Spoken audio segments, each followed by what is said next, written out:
This is TV18 and you are watching CNN IPN.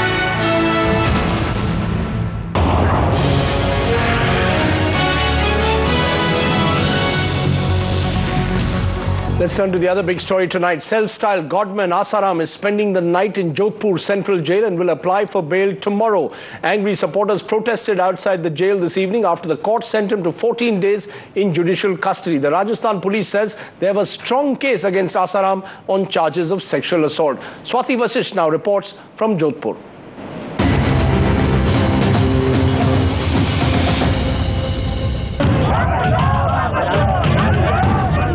With some help from his followers, Asaram kept the law at bay for days,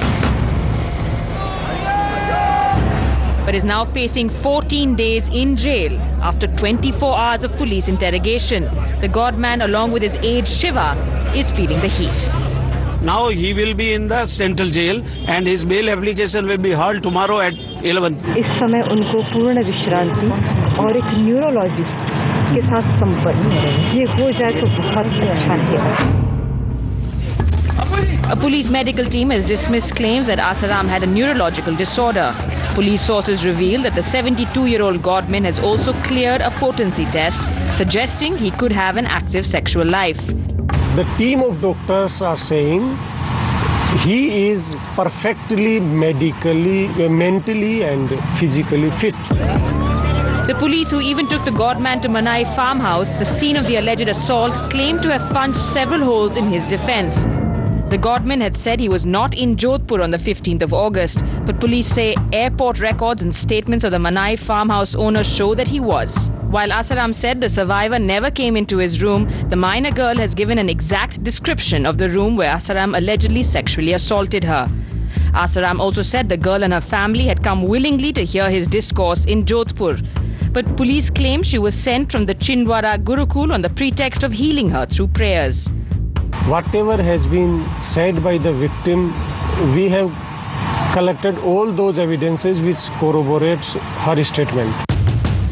After questioning, Asaram's aide Shiva has been arrested by the police as well. The police now claim that a conspiracy between Asaram, his aide Shiva, hostel warden in Chindwara Shilpi and her assistant Sharat are behind the alleged case of sexual assault. This is a case which has been fabricated because this has been filed after 5 days. For now, in spite of his huge following and political clout, Asaram's fate does seem to hang in the balance. With Swati Vasisht, this is Amrita Tripathi. Brings us to our next big question, our face-off tonight. Will the Godman industry now survive the Asaram Rao? Let's go straight across to our guests. Joining me now is Ranjana Kumari, Director, Center for Social Research, and Rahul Ishwar, author and activist, and someone who's been closely associated with various movements of religious groups. Appreciate both of you joining us. Rahul Ishwar, now that Asaram has been sent to 14 days judicial custody, are you and others who over the last few weeks or last few days have come out in some kind of support for Asaram now willing to take a step back? Is there are you now willing to say let the law take its own course? Or are you still going to say, as Ashok Singhal, the VHP leader, has said, that this is not Asaram being arrested and jailed, but this is an attack on Hindu saints? Rajivji, 3 points. Yes. One, there is nothing called Godmen. It is always good men versus bad men. There are Babas and there are black sheep. It's always a fight between Babas and black sheep. And I'm sad to point out that there is a very clever media branding in this.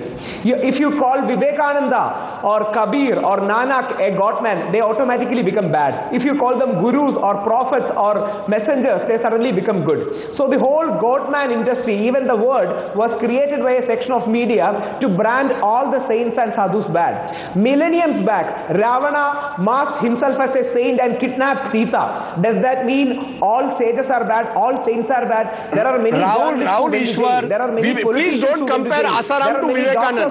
Please don't compare Asaram to Vivekananda. Vivekananda never called himself a Godman. Doctor is bad. I'm never for Asaram. All of India, any right-thinking citizen is only for that 15-year-old girl. But we are only saying let the law take its own course. Let the all truth come out. We are all willing to support support that girl. But remember, let the truth come out. Let us not hurry and hasten the whole process. But I'm going to repeat it. Vivekanand never called himself a godman. Today, many of these gurus call themselves, or their followers treat them as godmen. Today, you're blaming the media. The fact is, many of these gurus' followers have positioned their leaders as godmen. So let's be clear. Let's not bring Vivekanand into this debate. I agree with the point. There is a kind of psychophancy that is associated with the so-called Godmen. I wouldn't like to call them Godmen. They are gurus, or there are people who are saints or teachers who initiate. But having said that, just because there are some false coins, just because 2 in a million is bad, India is a land of spiritual gurus. We are a land of spirituality. Just because 2 or 3 people are bad, that doesn't mean the whole lineage, the whole tradition of saints, sadhus and sages are bad. Okay, let me just take that to Ranjana Kumari. Ranjana Kumari, is there a tendency among activists, maybe even among journalists, to brand all such gurus, all such godmen, to paint them with one brush and treat them as some kind of fraud, and thereby revel in the fact that when we catch one Asaram allegedly in a sexual assault case, the tendency is to brand all such gurus in some way as people who are fraudsters? No, Rajdeep, I don't think neither activists nor media nor society at large is trying to do that. And also, please, as you very rightly said, for heaven's sake, don't bring the names who we all respect, who we all pray to, who all want to bring some sanity to the, sainthood which is today emerging in the country, and the kind of, godmen, fraudmen. From the day one, I've been saying that if there are fraudmen, then you cannot really say. And a guru is supposed to lead the society towards more sanity, towards more humanness, towards, so don't call even guru for people who are not even living a 15-year-old and sexually assaulting. I'm also not passing any judgment at this stage, but nobody is above the law, and what he was trying to say from day one, and his people, that he's not available, he was not even in that place, the girl never came, his son said the girl was crazy and she was mad, all kinds of things which have come from this Asaram himself and his son and all his followers, and for strange reasons from the political support that he was trying to garner, or politicians jumping into it. If somebody has committed a crime, the law has to take its own course. He should have surrendered. He should have, from day one we are saying, okay, maybe he has not done it, maybe he has done it. Who will really prove that? If sexual assault on a minor has happened, it's aggravated sexual assault charge that has been done, it's POXO that has been invoked on him. So who is going to prove that? He should have surrendered. Why did it take 10 days? And why are these people jumping into it? I don't understand. Will they do it if a normal, for example, in Bombay case or a Nirbhaya case or any other case, will they come up and say, no, this never happened? Can I just bring in Rahul on that? People who are responsible. Can I bring in Rahul? Rahul, do you agree that the time has now come, as I said, to step back? That the Ashok Singhal, the VHP, everyone must now step back. That the time has come, allow the law to take its own course. If Asaram is indeed innocent, it will be proved in the months ahead. But for now, would you agree that the time has come to step back? Because look at the way the followers are behaving. The followers are surrounding the jail. They are shouting slogans. They have attacked the media. Anyone who raises questions about Asaram is being targeted at the moment. Do you agree that the time has come for them to step back, for all these followers now to allow the law to take its own course? Even though I am a proponent of Indian spirituality, I must admit that the way in which the whole thing was managed from Asaram Bapu's followers or his management could have been much better. Especially the attack on media was absolutely unforgivable. It was condemnable. Media is the messenger, so you cannot shoot the messenger. Even terming that girl mentally not stable was not a right step from their part. I totally agree to the point that Asaram Bapu should have come forward earlier. But these all doesn't make him a rapist. He is a rape accused, nobody is saying no. And I have been telling from the first day, even if he has not committed rape, even if he has looked that girl with a bad eye or touched her, he is punishable and he should be punished more. But we are all afraid. Take some cases which is even related to my family. There was a huge sex scandal. After 4 months, the High Court said it was nothing but a conspiracy to tarnish the priest there. What happened in Tamil Nadu? The famous sage was caught. He was, he was branded as a criminal culprit and all the other things in the world. After some months, it was said that he is a okay person. It was a conspiracy against him. So we are naturally skeptical as to these kind of things. We cannot go blindly saying that just because there is an allegation or an accusation, that person is a faulty person. I agree, the whole incident has brought a bad name to it. But Indian spirituality and our gurus are strong enough. We have survived the shock of millenniums. All these, we will be able, we are courageous, we are confident that these shocks will also be overcome in the due process of time. Yeah, but the problem is the followers of Asaram don't seem to think the way you do. They seem to believe that Asaram is virtually some kind of a god and the police should not have touched him. But, you know, Ranjana Kumari, respond also to what the one point that Rahul Ishwar makes, which is perhaps a valid issue, that as of now, the law of the land should be innocent till proven guilty. Have we, in the process of exposing Asaram, has there been also a tendency of a media witch hunt at one level, as a result of which Asaram supporters today have targeted the media? That their belief is that their guru has been targeted by the media. Do you believe that there is any validity in that Asaram must be seen as innocent till proven guilty? Anybody, a criminal is a criminal as a criminal only after proven that the person is a criminal.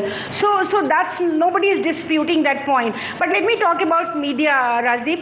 And on the contrary, what Rahul is saying, if media had not raised these issues, so many stories are coming now, so many women are coming and giving statements about what he did to them and how he was treating women in his ashram. Okay, even if all these are real lies, but somebody has to prove these lies. They have to come forward and show and tell the nation that this is not. And then if media is telling people that this is how it is, putting some kind of a conscience among the police of Rajasthan, of the Madhya Pradesh, do you think anybody would have touched Asaram by now? Do you think he would have been arrested? I don't think so, Rajdeep. We have been in the movement and you know that. For years and years, you know how things can be just rubbed under the carpet, and especially such strong leaders who defended. Can I for a moment? Would have had the courage to touch him? Ranjana Kumari, but what about the fact that Asaram enjoys this huge following, as do all these so-called godmen, and many of them are spiritual gurus, have a strong spiritual quotient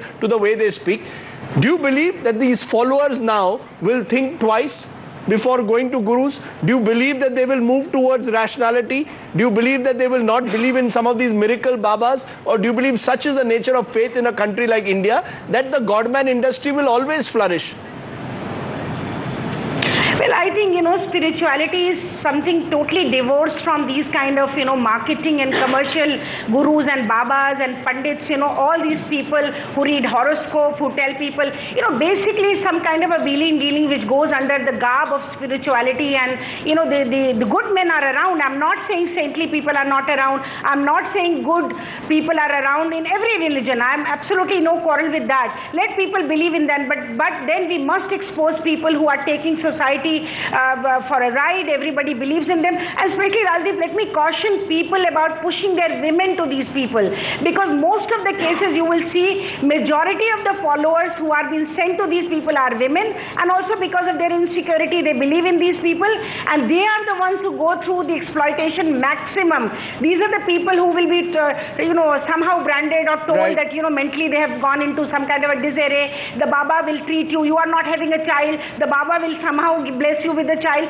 All kinds of insecurities exploited of women, and they have been pushed towards that. I hope with these kind of incidents coming, and women should become more cautious and much more that it's better to sit down and meditate and to remember your own gurus. We have had enough people to be remembered, Swami Vivekananda for that matter. So I think we should do that instead of going to all these people who are using commercializing religion, commercializing spirituality, and they are just building their own empires. Commercializing, Rahul Ishwar, commercializing spirituality. All said and done. What the gurus of today are doing is commercializing spirituality, are talking of miracles. You again raise Vivekananda. Vivekananda did not commercialize spirituality. We never say spiritualism and rationalism are against each other. We always believe in rational spirituality, and we always believed in spiritual rationalism. I am a rational spiritualist and a spiritual rationalist. We need rationality. There is no two way about it. But we are only saying there is a limit to reason, and there are much more dimensions beyond that. And as a person who is strong strongly pro-faith and pro-all religions, I would like to caution all the individuals in India, please be a skeptic. Only from a skeptic you will turn into a seeker, then only you will turn into a real believer or a faithful person. Be skeptical about all these people, about anybody in the world. Yes. Then you will realize, then the natural trust will come. In India, there is a sad aspect that whenever we see some kind of a saffron robe, whenever we see some kind of a sadhu, we have a natural blind trust in him. That blind trust is against spirituality. We need to have an open-eyed trust.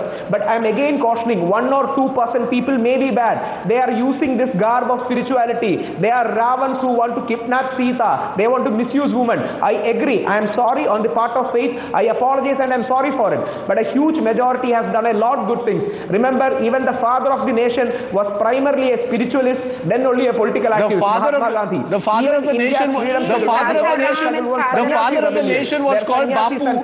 The father of the nation was called Bapu. Asaram lineage we had, but have definite caution when we approach them. But you know, the father of the nation was called Bapu reverentially, and Asaram also managed to get his followers to call him Bapu. So somewhere or the other, whether we like it or not, Godmen are trying to use anything that they can to try and build their following and thereby making it a multi-crore industry. Many believe Asaram is worth 400 crores and more annually. So it is a huge industry. Let's be clear about that. Would you concede that today, Rahul, that Godmen are an industry in this country? To be honest, in an age after post-globalization where everything is commercialized, I cannot but accept the point that there is an element of commercialization even in spiritual arena. It is the job of saints, sadhus, all the great gurus we have, all the Shankaracharyas or the Sri Ravi Shankars we have, to, yes, there is some dirt there. We cannot simply wish it away. We cannot brush it under the carpet. We should, or they should take the initiative to clean up the entire system.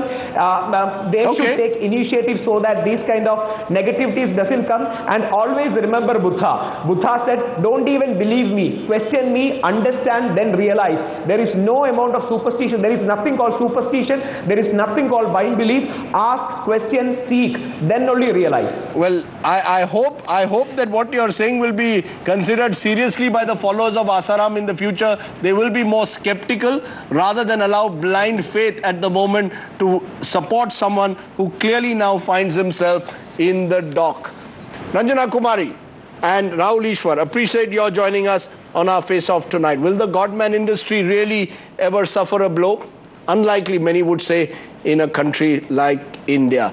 Let's take a break at this point. When we return, the other big story tonight, the serial rapist, the killer making a dramatic escape from the high-security jail in Bangalore. The police have launched a massive manhunt. 11 jail officers are suspended, but who let him off in the first place? Also, former Army Chief General V.K. Singh will share a dais with Narendra Modi at a rally for ex-servicemen in Haryana later this month. Is this a prelude to the General joining politics? And it's also Modi versus the governor again. The Gujarat governor returns.